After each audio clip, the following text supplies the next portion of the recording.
এই মিউজিক ভিডিওটা যদি বলি, ইসমাইল ফিল্ম প্রোডাকশন, নতুন প্রোডাকশন হাউস, সেখানে উনি ইসমাইল দা উনি দুটো ছবি অলরেডি করে ফেলেছেন, আগামী বছর রিলিজ আছে। বাট এই মিউজিক ভিডিওটা লঞ্চ করলো ইসমাইল ফিল্ম প্রোডাকশনের নামেই, আই সিরিজ মিউজিক। এখানে নতুন একটা প্ল্যাটফর্ম লঞ্চ হলো, ইউটিউবে চ্যানেল, সেখানে ফার্স্ট ভিডিও আমরাই করেছি এবং সেটা থিমটা তরিতা বলবে। থিমটা এটাই দেখে অ্যাপারেন্টলি মনে হচ্ছে যে এটা একটা পরকীয়া প্রেমের গল্প, বাট না, এটুকুই বলবো যে এটা মিউজিক ভিডিওটা দেখলে বুঝতে পারবে সবাই যে এটা অ্যাকচুয়ালি একটা মনের কোথাও গিয়ে অসুখের গল্প, যেটা আমাদের এত ব্যস্ততার মধ্যে আমরা খুব একাকিত্বে ভুগতে শুরু করেছি, এবং কোথাও গিয়ে এই একাকিত্ব থেকেই যে মনের একটা বিষয় মানে খুব বড় একটা রোগ বা অসুখ হতে পারে, সেইখান থেকেই সেটা কত দূর যেতে পারে, কিভাবে একটা সম্পর্ককে নষ্ট করতে পারে, সেটারই গল্প। ও যখন ওর বাড়িতে যায়, আমি আমার বাড়িতে একা থাকি, সেটা খুব কমই হয়, বাট যখন হয়ে যায় তখন মনে হয় যে সত্যি পাশে তাকাই যখন, এ বাবা এ তো পুরো ফাঁকা, কিন্তু সবই আছে। সেটা খুব কমই হয়, মানে আমার সাথে সাথেই যায় আর কি। আর আমার একাকিত্ব বলতে ছোটোবেলা থেকে আমি না আসলে আমার বাড়ির সব থেকে মানে কনিষ্ঠতম সন্তান, তো সেখানে পুরো জেনারেশনে আমি সব থেকে ছোটো, সেখানে একা একাই মানুষ হয়েছি প্রায় অলমোস্ট বলা যায়। একাকিত্ব ঠিক সেভাবে না হয়তো ঘিরলেও খানিকটা তো কখনো কখনো একাকিত্বে ছিলামই, মানুষই হয়েছি, এবং আমি খুব কম বয়সে আমার বাবাকে হারিয়েছি, তো সেখান থেকেও একটা একাকিত্ব তৈরি হয়েছিল। কিন্তু লাইফে কাজ আসার পর হয়তো সেটা কমে গেলেও কিছুটা ছোটোবেলার কিছুটা এই যে মনের রোগ নিয়ে যে কথা হচ্ছে, কিছুটা প্রভাব কিন্তু ছোটোবেলার প্রবলেম কিছুটা কিন্তু নিজের প্রভাব ফেলে।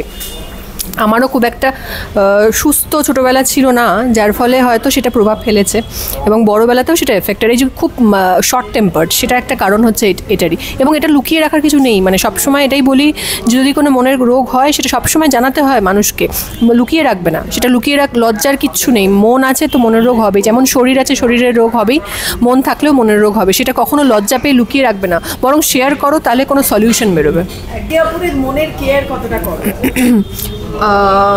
কেয়ার করি বলেই হয়তো এখনও অবধি এত সুন্দর একটা বন্ডিং রয়েছে, এবং কেয়ার করাটা খুব দরকার, শুধুমাত্র একে অপরের নয়, আশপাশে যে মানুষগুলো তোমার উপর ডিপেন্ড করছে প্রত্যেকের কেয়ার নেওয়া দরকার, মনের এবং শরীরের, যারা তোমার উপর ডিপেন্ড করছে, এবং একটু আশপাশে যারা যে মানুষগুলোর একটু কেয়ার নেওয়া দরকার, যাদের দেখতে পাই সেটাও কেয়ার করো না, দেখবে তোমাকেও কেউ কেয়ার করছে।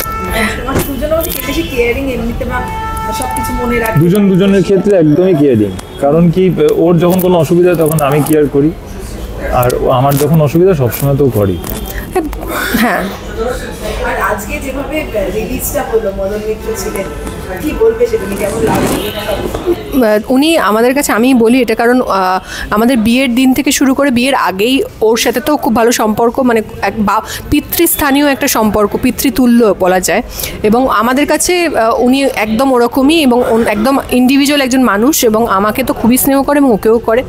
বিয়ের থেকেই আমাদের আশীর্বাদ দিয়ে চলেছেন, এবং বিভিন্ন ভেঞ্চারে আমাদেরকে আশীর্বাদ দিয়েছেন, এবং কোনো রকম কোনো জায়গায় না বলেন না, আমি একবার ফোন করে জাস্ট বলি, শত ব্যস্ততার মধ্যেও উনি সাথে সাথে বলেছেন যাব, তোদের কাজ আমি যাবো না, এবং হয় আজকে 24 তারিখ, মানে যেখানে 24 যেখানে এত ইভেন্ট ওনাদের লাইফে, তার মধ্যেও উনি টাইম করে অন টাইম এসেছেন, বিফোর টাইম এসেছেন, এবং অনেকক্ষণ আমাদের সাথে টাইম কাটিয়ে গেছে।